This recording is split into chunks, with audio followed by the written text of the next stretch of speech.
My name is Amanda Sloat. I'm Robert Bosch Senior Fellow in the Center on the United States and Europe at the Brookings Institution.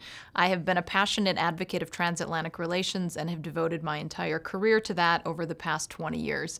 I believe that the United States is better when we are working in strong partnership with our allies, and I think the United States has no better partner with whom to address many global challenges than our friends in Europe.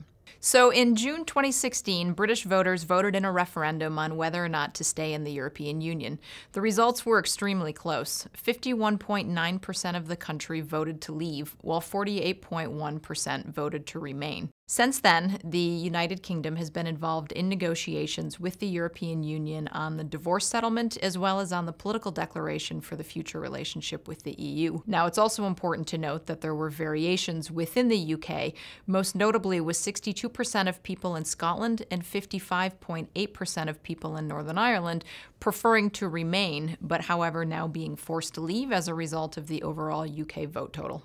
So right now, the UK and the EU are in the process of finalizing the withdrawal agreement as well as the future relationship. On March 29, 2019, which is 2 years after the UK triggered Article 50 to formally start divorce negotiations, the UK will formally exit the European Union. However, there will then be a 21-month transition period during which the UK will be bound by all of the rules of the European Union, but will not actually be a voting member.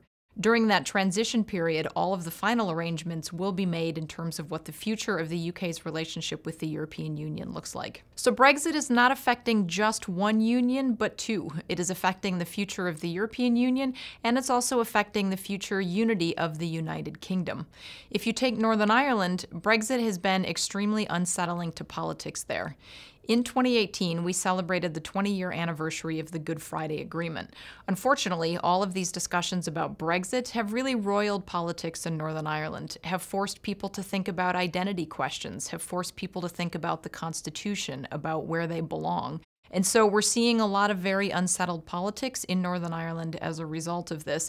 And in fact, a lot of the debate over what the withdrawal agreement is going to look like has been over the status of the Irish border so that hard infrastructure does not need to be erected and damage does not need to be done to the peace process there. In Scotland, we're also seeing a lot of questions about where competences returned from the European Union to the UK are going to lie. 20 years ago, devolution happened in the United Kingdom to Scotland, Northern Ireland, and Wales. All of this happened within the context of the European Union. So now that power is returning from the European Union to the United Kingdom, there's questions about who's going to control these policy competences. Because so many people in Scotland overwhelmingly voted to stay within the European Union, many people are questioning whether or not Brexit is going to force a second independence referendum in Scotland and whether or not Scotland could eventually become independent. The United States has not been actively involved in Brexit negotiations. Former President Barack Obama went to London before the Brexit referendum was held and said that the United States supported a strong Britain within a strong European Union.